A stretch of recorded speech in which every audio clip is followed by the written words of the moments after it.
There was a young woman, 26-year-old woman, who was arrested and prosecuted under this Act, the Serious Organised Crime and Police Act, for reading out the names of the dead outside the cenotaph and ringing a bell after each name.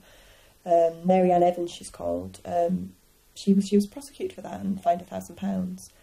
And the person that she was with was also prosecuted, and which is outrageous. What serious crime is it? What organised crime is it? What threat to the state is it for people to make simple protests to raise people's awareness of what's going on in Iraq and what's going on in Afghanistan and what's going on with our troops?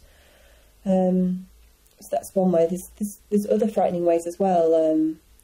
Various laws have been amended. There's a Harassment Act that's been amended, which has made it illegal for you, well, not illegal, but you can be prosecuted under the Harassment Act for handing out leaflets to people.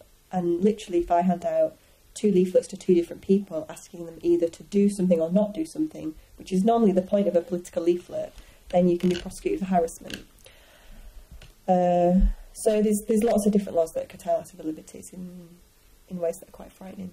To me, the ASBO thing it's not strictly related to the war on terror, but it has come in since the war on terror, and that is a massive curtailing of people's civil liberties. You can get an ASBO that restricts your right to even go in your own home without even having a proper court case. The police don't need to prove that you've done something wrong. They just have to show that you might have done something wrong. It's really bad.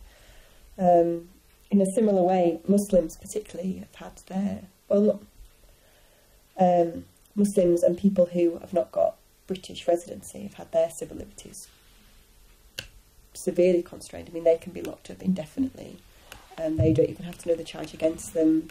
They have evidence that keep them in prison, heard in closed courts. They're not allowed to choose their own lawyer.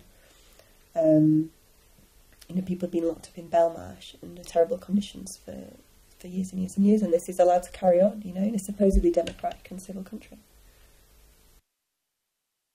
Throughout most of the Stop the War movement, the police have been forced in lots of ways to allow people to demonstrate and go about their business.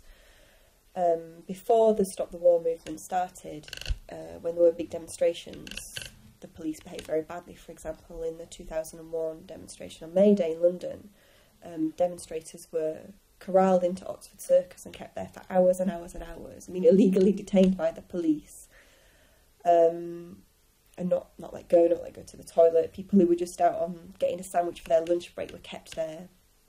But largely, there's been massive demonstrations against the war, and the police haven't been able to do that. And I think because the anti-war movement resonates with most of the country. Now I'd certainly say that most people are against the war in Iraq, and even the war in Afghanistan. From the start, a lot of people were against the war. Those were very, very large demonstrations. And the police haven't been able to limit what demonstrators can do, and they haven't been able to attack demonstrators because the demonstrators have been seen as representing a wider layer of people. When we first started doing stalls against the war, we started doing stalls locally in Cotteridge against Afghanistan. For the first couple of weeks, we did actually get the police come to us and say, you're not allowed to approach people in the street, you can only stand there, which is clearly wrong, so we carried on doing it because the police were clearly wrong. And they posted a police officer to watch us while we did a stall, which was a bit insane, but that was right at the start of the campaign and the protest against the war. Since then on the demonstrations, occasionally the police or the government have tried to constrain where the demonstrations could go. So, for example, in 2003, the government didn't want us to assemble in Hyde Park, but so many people said that, well, we're going to anyway, that eventually the government had to back down because it was such a massive demonstration. However, there has been a break with that. On the demonstration against George Bush's visit in the summer, some police were incredibly violent towards the demonstrators. We assembled in Parliament Square for speeches, and then we wanted to march down Whitehall. past Downing Street, where George Bush was going to be meeting Gordon Brown and presumably talking about, how many more ways they can find to murder people and how many more ways they can find to waste our resources. And we wanted to have a legitimate demonstration past Whitehall, and we wanted our voices to be heard. Now, the police decided to barricade Whitehall, and they put double barricades up so we couldn't march. And they had a big line of riot police. Some protesters tried to get through the barricades, non-violently get through the barricades, and the police responded immediately by getting out metal batons. The demonstrators stayed at the barricades, and the police, they injured people. A lot of people had to go to hospital. People had head injuries. The police were extremely violent. It was totally unnecessary. And it hasn't happened like that in previous demonstrations. Significantly, after the demonstration, a Daily Mail reporter reported that she had seen at the demonstration a police inspector who was pretending to be a demonstrator, who was shouting things like, attack the pigs, that sort of thing. Basically acting as an agent provocateur, trying to stir the demonstrators into some sort of direct confrontation with the police. And this is a matter of fact. It'd be recorded in Hansard, the record in Parliament. It was raised in Parliament by George Galloway. And the question has to be asked, well, who instructed this police inspector to act as an agent provocateur? Was that at the direct order of someone at the top of the Metropolitan Police? If so, what should happen to those people?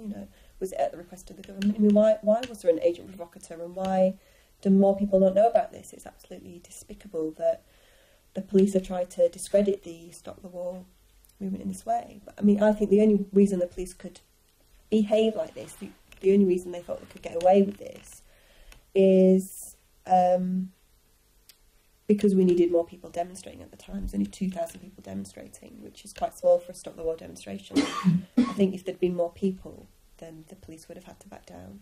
The other reason I think they behave like that is because they spent millions and millions of pounds policing that event, which was totally a waste of taxpayers' money, and they had to sort of somehow justify that waste of resources by trying to say that the demonstrators were being violent, when in actual fact it was the police that were being violent.